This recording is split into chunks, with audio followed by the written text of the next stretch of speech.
Hi, everyone. My name is Renee Huang. I'm the founder of Wild Women Tribe and the host of the Ignite podcast.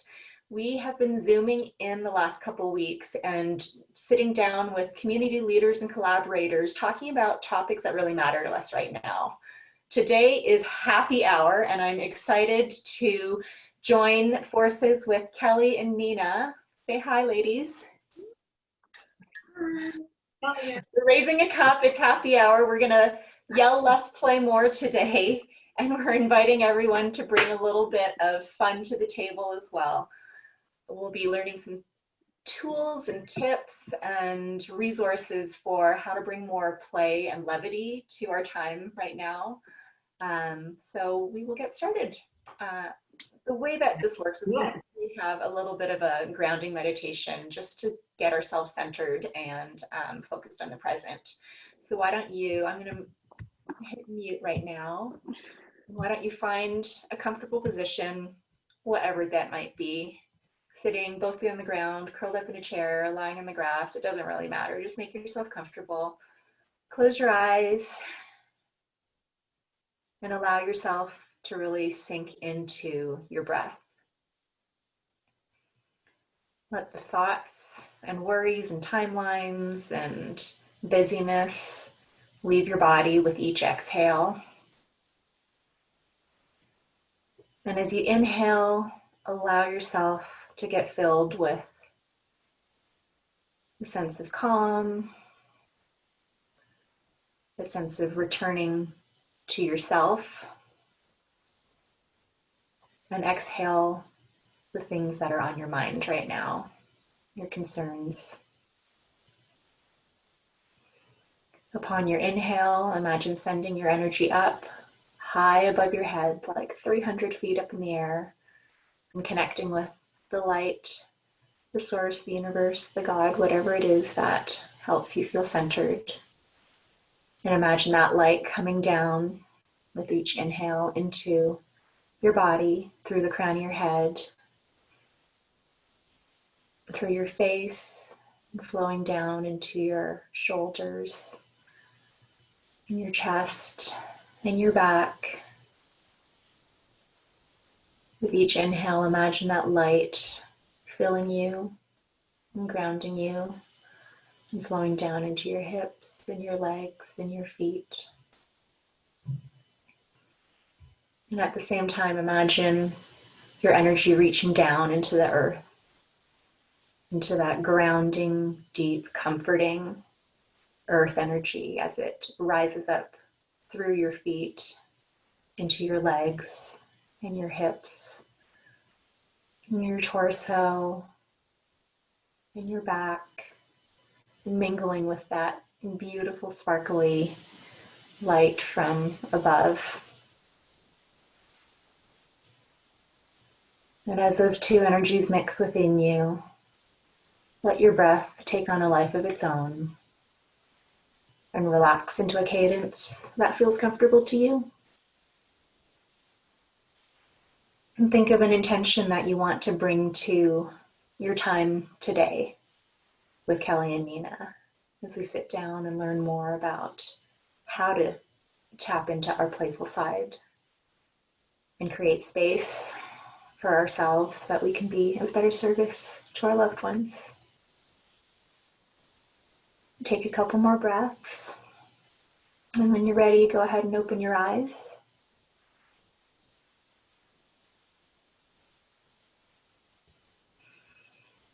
All right, well, I'm unmuting Kelly and Nina here. Welcome, ladies. Thank you. That was so good, Renee. Yeah. I know, it was so nice. Thank you for the melt. It's funny, I think during this time, there's so many people broadcasting, and I'm very conscious of the fact that there's like a variety of things we can all be doing with our time. And so thank you two for setting the time aside, and thank everyone else on the call for joining and for allowing yourself to prioritize yourself right now. So fun. Yeah. Yeah. Yeah. Awesome. So I wanted to start with a bit of background. I think it's really cool what you guys have been doing. Kelly and Nina actually joined as coaches, and Kelly taught yoga at a retreat that Wild Women Tribe had last May in Moab. Crystal was there as well.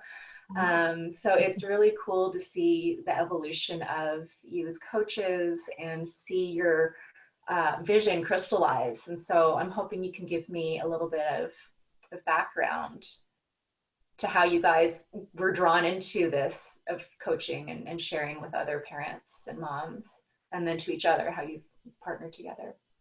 Yeah. Yeah. And Nina, do you want to start or do you want me to? Go for it. No, you. Okay. So I've been a coach since 2013, and I started as a nutrition coach with IIN, Institute of Integrative Nutrition. And I have always loved nutrition and healthy stuff. So it was an easy avenue for me to get into.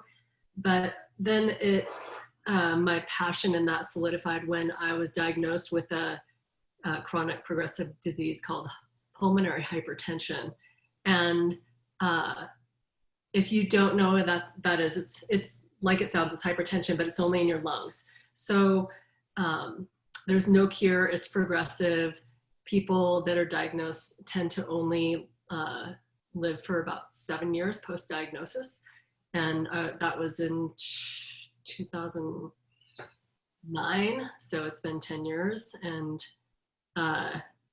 my symptoms haven't really progressed. And part of the reason why I feel like they haven't is because when doctors tell you that they can't do anything for you besides give you medication, it's like you have to make that decision and that you're going to empower yourself to then go out and figure it out for yourself.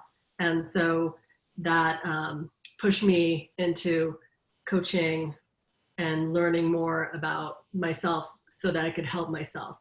And then Nina, I'll let you talk about yourself as well and how you got into coaching in the first place. Yeah. First of all, thanks, Renee. So I came to coaching, a little bit differently. I found myself leaving, sort of saying goodbye to a really just nonstop aggressive career in public relations, just working 150 miles an hour all the time. And I decided to stay home when I had kids, sort of indefinitely, just wanted to do sort of the stay-at-home mom experiment. And that was really hard for me. So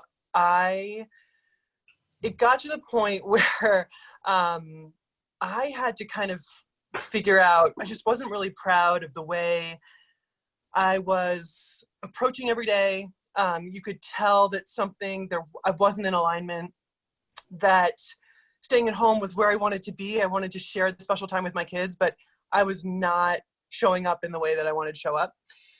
And I didn't want to go back to working PR and like working 110 miles an hour, but going back down to like 2 miles an hour was a huge shift. So in the midst of that adjustment, I was diagnosed with a chronic degenerative disease.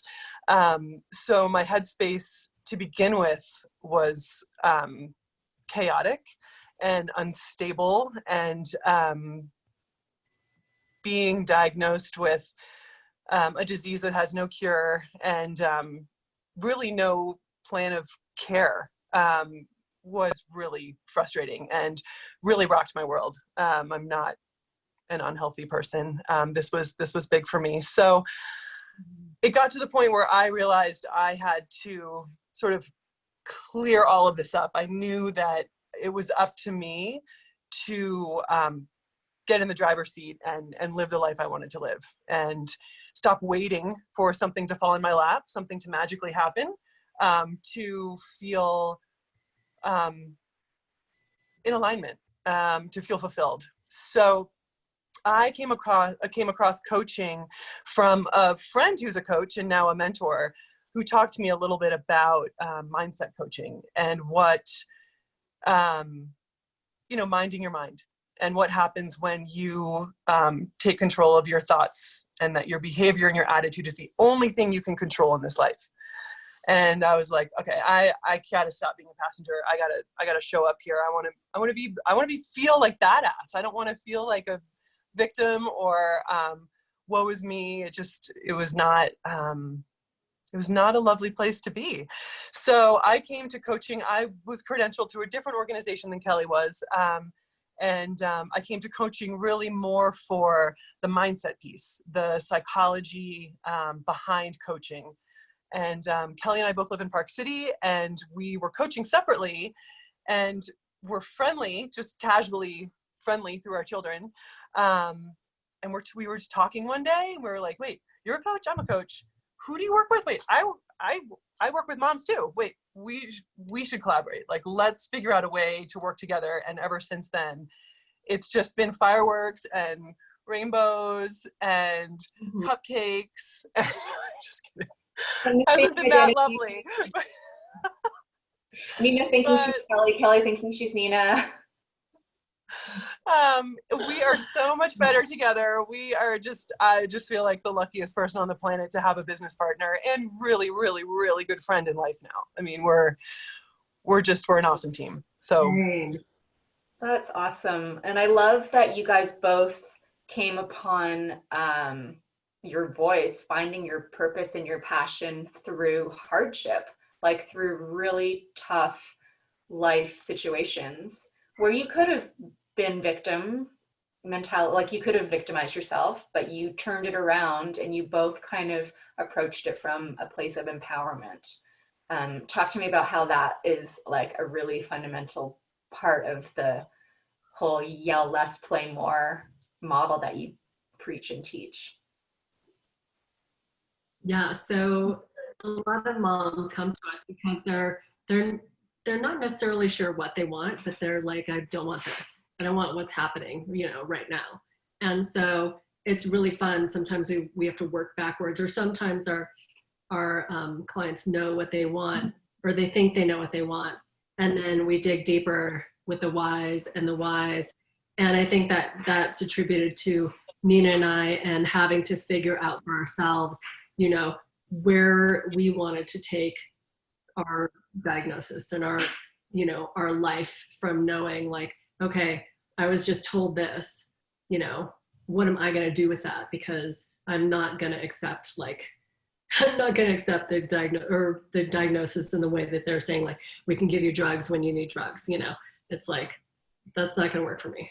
So we want our clients to feel empowered to say, listen, I want more, and then walk them through like how they're going to get there. Yeah, and a lot of our clients, it's mind-blowing and so humbling. I mean, a lot of our clients have stopped dreaming. They call this time in their lives like the throwaway years, because they have so much going on. There's so much need out there. There's so much they feel like they need to show up for and to, that they're just like, I'll get to me in a couple years. These are just throwaway years. And you can't, that's unacceptable, right? I mean, we every second counts. And I feel like we all can relate to that, chronic disease diagnosis or not, especially right now. But yeah, I'll be happy when, I don't even know what I want. I don't even know what my dreams are. We worked with clients for a while in terms, they came to us originally for health and nutrition issues, right, Kel? They came to us for weight loss. And honestly, that was just the tip of the iceberg. And we wanted to go deeper. We wanted to when we started pulling back the layers, you can't lose those stubborn 15, 20 pounds unless you do some bigger work. It's not like the 45-minute spin class isn't going to do it. There's bigger, deeper work that has to be done. And that's kind of where we shine. That's where we love to go and dig into and kind of bring clients, help them get a little bit more comfortable in those uncomfortable places, and help them grow in that friction, in that uncomfortable zone. And I find that a lot of that like urge to control or manage or like plan has to do with like fears of accountability or fears of our own shortcomings or things that we're not good at. And I think being able to hold yourself accountable and not shame yourself, but say like, this is something I can work on that can create a better life for myself, is really powerful. And I mean, I used to be one of those moms who was like, not now, you know, I will be happy when, like, I, just like you're saying, you know, I created that conditional sort of atmosphere for myself as an excuse to run away from my own accountability. So I think it's so common. It's like we as women and moms kind of train ourselves to think like, I'll just put myself last because it's almost easier than confronting things that we're not happy with. Mhm. Yeah. You're so right, Renee. And we see this all the time. And that's why we want moms to play more. You know, our tagline is yell less, play more, because we want them to stop taking life so damn seriously. Like, let go a little bit. And it's not just like, it doesn't mean play with your kids. It means play in the way that makes you feel alive, right? So what do you think, Nina? Yeah, and guys, we're just saying yell less, play more. We're not saying don't ever yell again and like just like balls out, go play, go be playful. Like there is a blend. It's sort of a smoothie. We hate to look at it as a balance. I don't think that really resonates anymore. You know, it's like this big smoothie. And yeah, I mean, we work typically, the women who come to us are ambitious go-getter moms, whatever that means to them. I'm not saying they're all carrying briefcases and wearing a suit to work and taking the elevator every day, but they are possibly perfectionists, recovering perfectionists, ambitious go-getter women, and they're not used to letting go, surrendering. Those words don't resonate with type A high achievers. So we talk to them about allowing and giving themselves permission to be playful. And it's amazing what happens when you give yourself permission to let go for a second and make room for, and really discover what your needs, wants, and dreams are again. You know, you totally, a lot of our clients have lost themselves in their duties as mom and caretaker, whether they're at home or at work or whatever it is, but there's definitely some rediscovery that's so cool to uncover and you know, guide clients through. And then there's just this trajectory, and I'm like getting verklempt. It's magical. What Kelly and I do, we have like this special dust that we sprinkle. I'm just kidding. There is a method to our madness.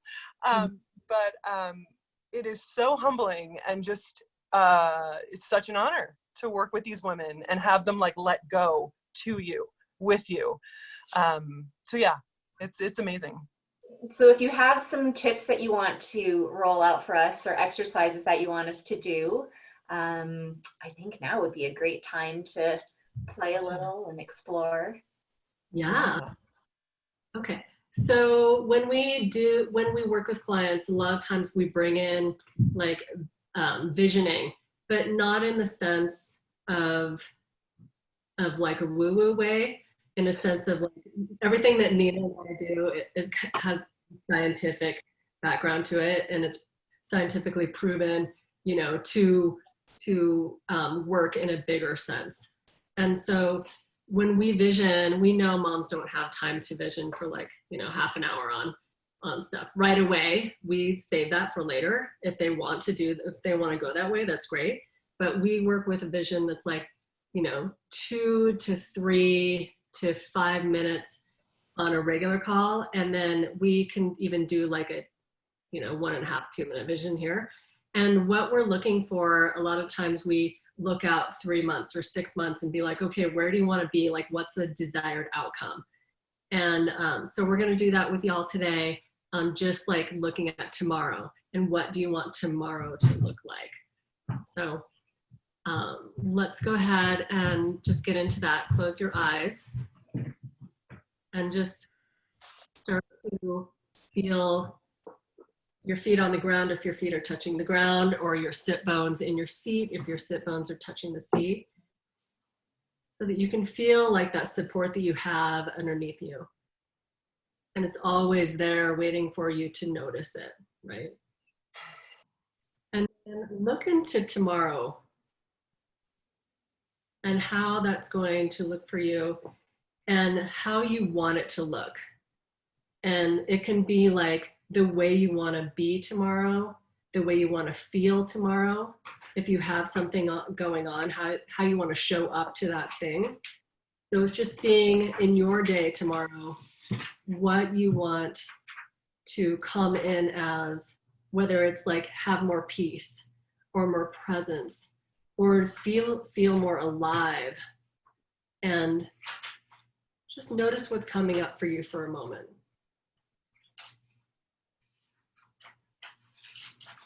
See if there's anything speaking to you. And then look at your day. And then see your day happening the way that you want it to happen. And just ground into that presence of how you want it to look.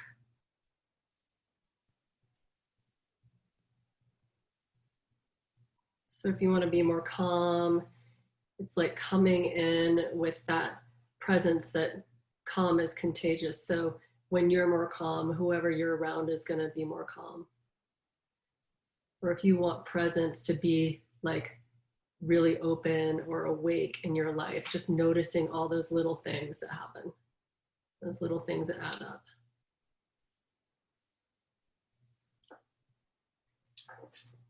So good. And so you see what you see happening the way you want it to happen. So it's almost like this role play that you're doing inside your head right now.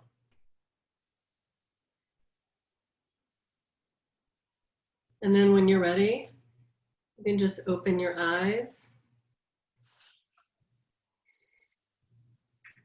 Yeah, and then you just take that in your hands and you know, send it out like a little fairy dust and and let the universe take care of the rest.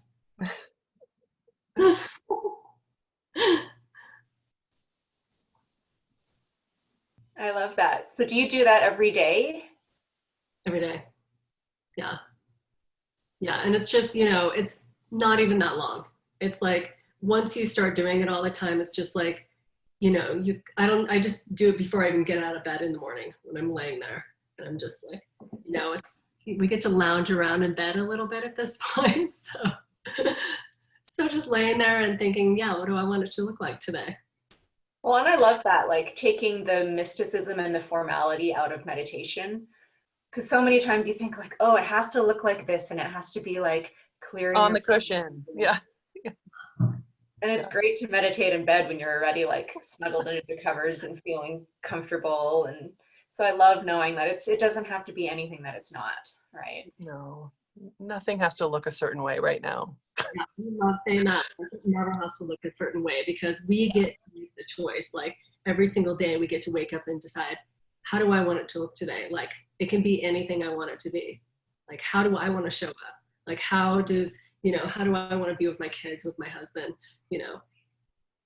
And it's also, it's, and we say this a lot, you know, we're human doings so often and we're not human beings. So this really does, we challenge clients who, even if they don't have an interest in meditation, they're not curious about it, you know, wake up and choose 2 words that describe how you want to feel for the rest of the day. And calm for me is one that's pretty consistent right now. Calm, and then sometimes it's playful, calm and playful, calm and resilient, calm and determined, calm and, you know, I want to weave perseverance into my day today. Or pride, you know, pride. I'm going to take a shower. You know, I'm going to wear pants the button today. But, you know, just to choose 2 words that are going to be branded into your being throughout the day. So it doesn't have to be necessarily, you know, a meditation, but your thoughts create your reality. It sounds cliche, but if you don't have a handle on what's going on up here, you won't have a handle on your actions. So this visualization sets the tone for your day, and just articulating 2 ways that you want to feel or be in life that day can completely change the course of your day, how you execute it. So I have a question, and maybe we can open it up for questions as well. What happens next? Because I know that even with New Year's resolutions and things that we set intentions for, we can often beat ourselves up and then just like totally abandon the process if and when we fall off the bandwagon. So say I set my intention, then I get down to breakfast, and then, my kids don't want to do their schoolwork, and I have a meeting, and, things are going awry, and I feel that bubbling up, and then I'm like, oh crap, screw it. Like I just fell off the bandwagon. I'm not. That's it. So what happens then? Then you Kel, just fuck it, like I screwed up. Excuse me, friend. And and then you commit to trying again. Like you have to apologize, and then you have to keep going. And it's a practice. Yeah. It's a practice, right, Kel? Yeah. And we don't say never yell again. We say yell less and play more, because I yell, Nina yells. Like, sometimes we just have to yell, and it's not pretty when it happens. And then you're just like, well, shit, man, that sucked. So how to not do that again next time, Yeah. And so we actually have a calm method that we use with our clients, and we've offered that up to you guys today. And we can talk about that if you want to. It's a 4-step framework that we walk clients through, and this is really sort of a really top-down, sort of broad approach. Our clients get a lot more from us than this. But Renee, like you said, there's the commitment, right? So our CALM is an acronym, CALM, and our CALM method starts with committing, C, commit. So this is making a promise to yourself. Perhaps that means writing down your commitment and signing your name to it. That actually really helps for me. I wrote myself a note yesterday that said, I will not eat any more Easter candy, and I signed my name to it, and it's working. So writing down, what your commitment is, and holding yourself accountable. If you've got a coach, that's what we do with clients, is there's this thick layer of accountability that we lay on. But without a coach, one way to take action there, write it down, sign your name. And if you want to up level, tell a friend that this is something you've committed to doing, so that it's out in the universe and it's real. It's real when you tell someone. It's kind of like working with a coach. When you start talking to someone about it and you share this, these intentions, they become very, very real. So true. And then the A of CALM is awareness. And so it's noticing, like, okay, when I lose it, like where am I at? What space am I running late? What are my triggers? What is the situation that's happening? Like the kids aren't listening, but there's something else, because kids never listen. Like, so something in that moment of the kids not listening is like, you're already at the edge. So why are you at the edge? And so it's figuring that out. And that's the awareness part of just being aware and noticing, like, okay, when do you start to feel that bubbling up? Because, right, it's like, doesn't usually happen when you're all like in a good mood, and then all of a sudden you're freaking out. It's because there's already something happening. And so it's like, Renee, when you come down to the kitchen in the morning, just your awareness in the moment that you're like pissed, or you can feel yourself about to spiral, just that awareness is your first step. Mm-hmm. Right, Kel? Totally. And then next is letting go. So yeah, you screwed up, you yelled, and it wasn't pretty. And then it's like, okay, well, no one's perfect, and we don't want to be perfect anyway, because perfect is plastic, and it's like no one can fit that image. And so instead of trying to be perfect, it's like just having a little progress. So noticing, like, oh yeah, okay, well, that wasn't what I wanted to do. So just noticing that, but not like staying with that feeling and getting down on yourself. So letting that go because it's already done. You can apologize to your kids. It's always great. And then moving on from there and being like, okay, bud, I'm going to try not to do that again because that wasn't for any of us, right? So, and some of that, Kel, correct me if I'm wrong, but like we should ourselves a lot. A lot of a lot of letting go requires us to give ourselves permission to let go of the shoulds, the things that do not align with what's really truly important to us in our hearts and in our minds. So part of that letting go is opening up to, you know, the emotions in that moment, like what's really happening and what you're really needing. So, you know, emotions of all kinds are messengers. They're telling us we have, and the difficult emotions are telling us we have unmet needs. So we used to call them negative emotions, but we call them uncomfortable emotions now. And they're telling you you've got something that's unmet. And so that this kind of piggybacks on the awareness, the A in calm for awareness. But in that moment, you got to let go of the shoulds because they're creating a wall and they're blocking you from what you're really needing in that moment. So letting go is also sort of listening to those uncomfortable emotions because they're messengers. They're trying to tell you something. And the minute you give them airtime, they quiet down and they don't get so loud. So. Yeah, and then the final M is model. And so it's modeling that behavior that you want to see. So just like we said, calm is contagious. And really anything is contagious. Joy is contagious. When you see someone laughing, it's just like you want to laugh too. And when you see someone being calmer, a little bit quieter, it's like, oh yeah, we can be quiet. And when we yell, you know, it's like the kids want to yell back and they're just like, yeah, I'll yell back at you. You know, it's really not fun. And so one thing that I like to do, and that's actually kind of fun, is to make it a pretend thing. It's almost like role playing with your kids too.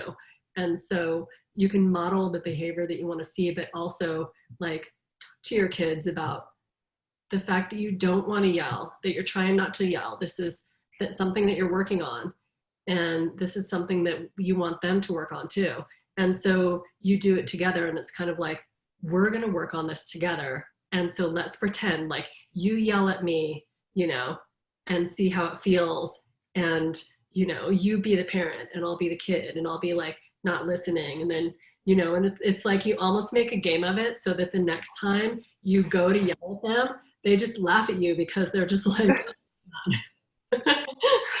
oh my gosh, an interesting exercise too is like, show me what you think, like if you were to dress up as mommy for Halloween, like show me like what that would look like or how that would be. It's like a really interesting exercise and it changes like quarterly, right? Depending on like what's going on in your life and what's going on in everyone's life. But like, hey, so if you were to dress up as mom for Halloween this week, like what would that look like? It is such an interesting exercise. Oh my goodness. Yeah, bub. I love that. So with the ladies who are on the call, do you guys have any questions about that or like reflections on how that kind of applies to your world right now? We'd love to hear from you. Hi.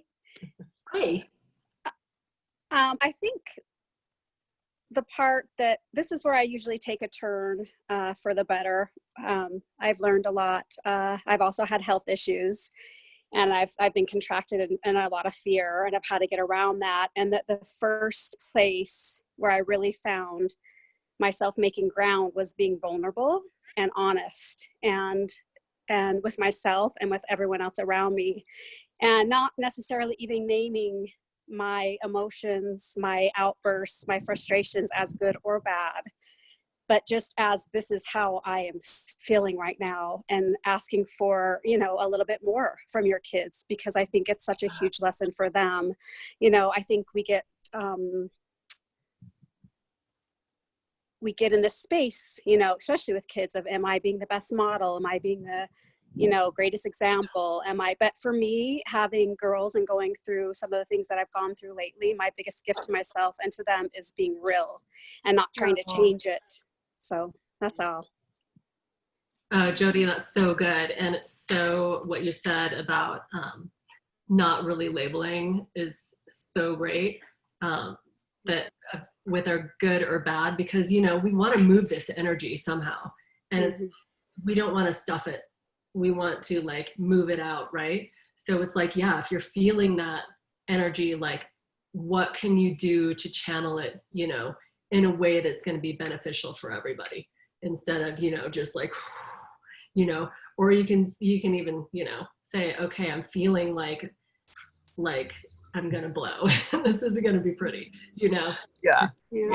Awareness. I just think also just being okay with the blow. And for me, again, just showing my girls myself blow up and not, and it's given them so much more permission to do the same thing, just so much permission for them not to hold everything in or feel like they have to do things a special way or be sorry for it later or shameful or any of those things. That they can show who they are in that moment, and it's completely okay, and you don't have to change a thing. In letting go, you gain so much, and it's a gift to so many other people in your life. It's a gift to the collective, really, to the greater collective. Like, we could even talk about like it extending into the human race. Like, it's amazing.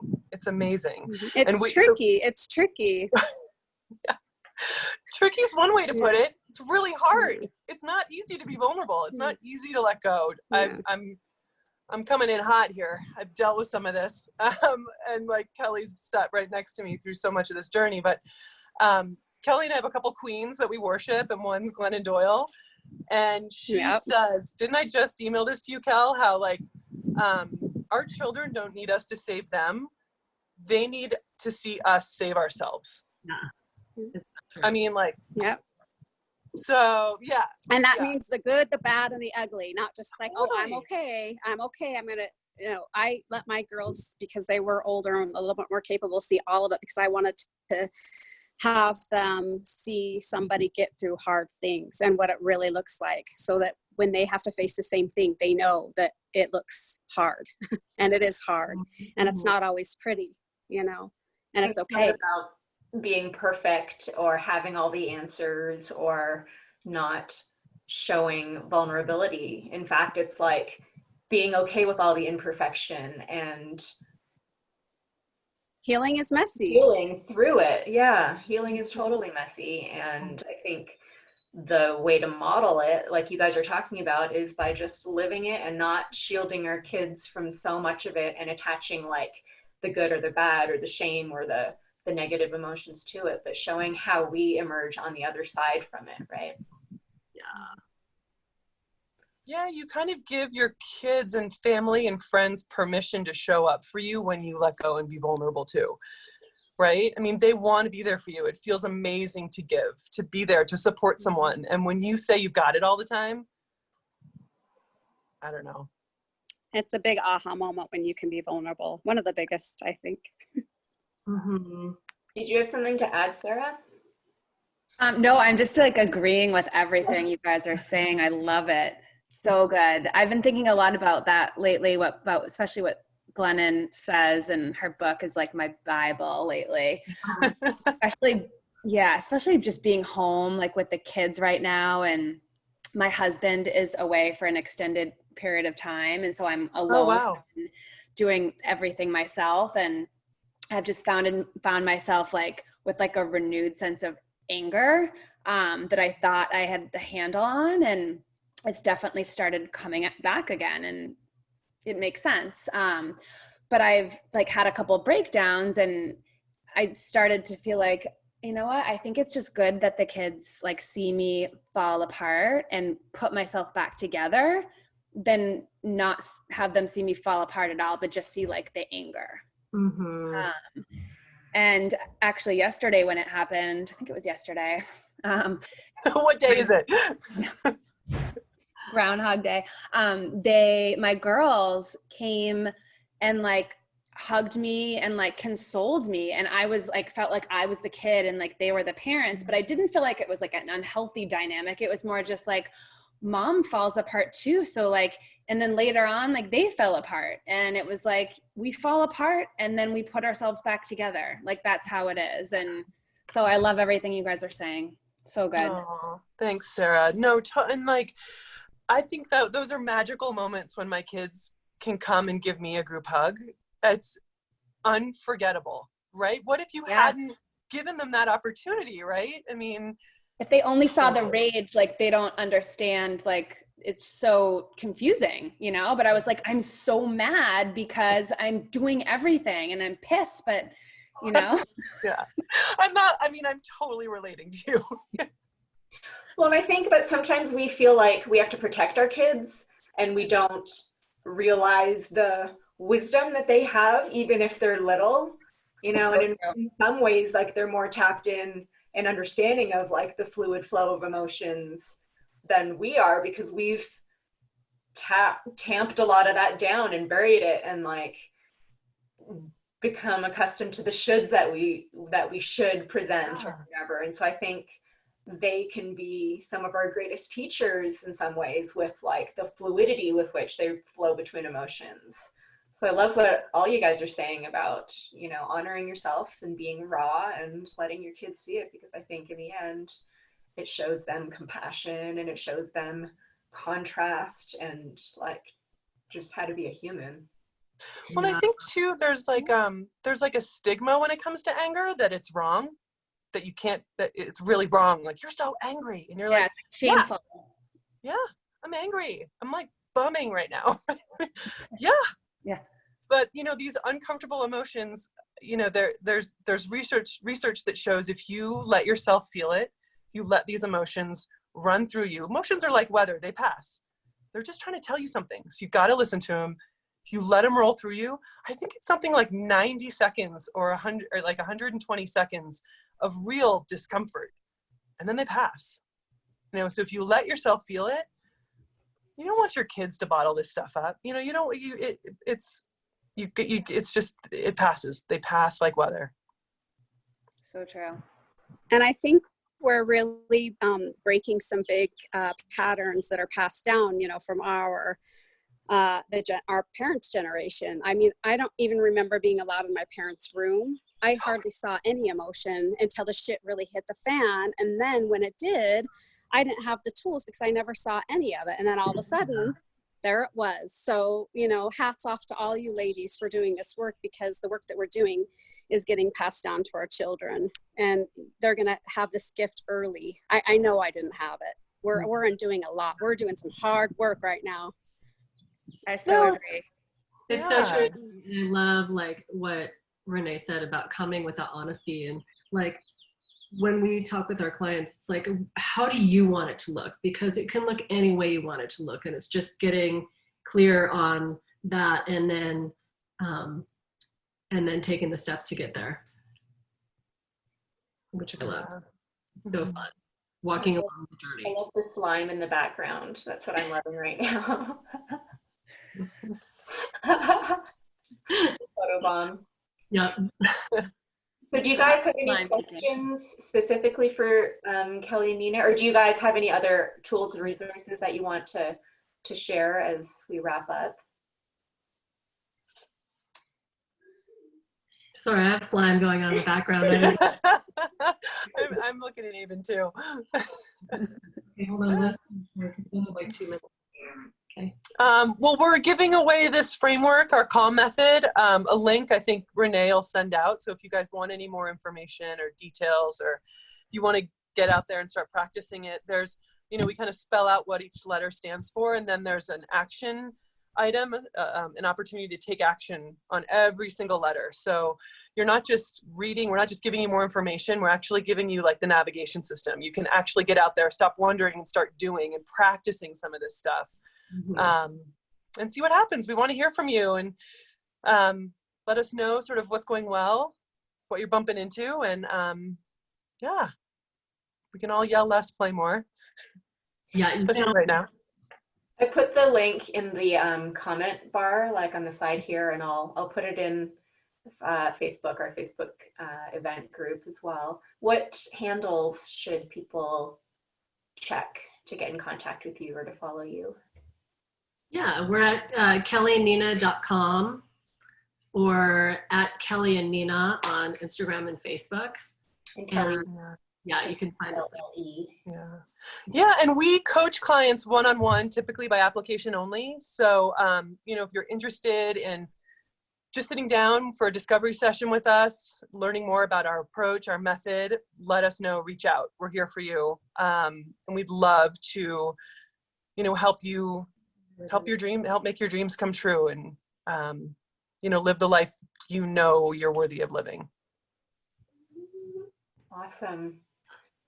Well, thank you guys for joining. Wild Women Tribe is online also, wildwomentribe.net, and then we're also on Facebook and Instagram. These recordings have all been put on SoundCloud and YouTube and iTunes, and so you can listen to the audio link or check out the video. I don't have any more scheduled for next week, but it all depends on coaches' availability, and so I'll be updating whoever else is coming on in the coming weeks. And otherwise, stay in touch. You can send me an email with feedback as well, connect@wildwomentribe.net. And I hope you guys have a great weekend. Yeah. It's lovely to see all your faces and to see some new ones. And Thank you, Renee. go out, Yeah. yell less, play more. Yeah. Bye. Guys. Bye.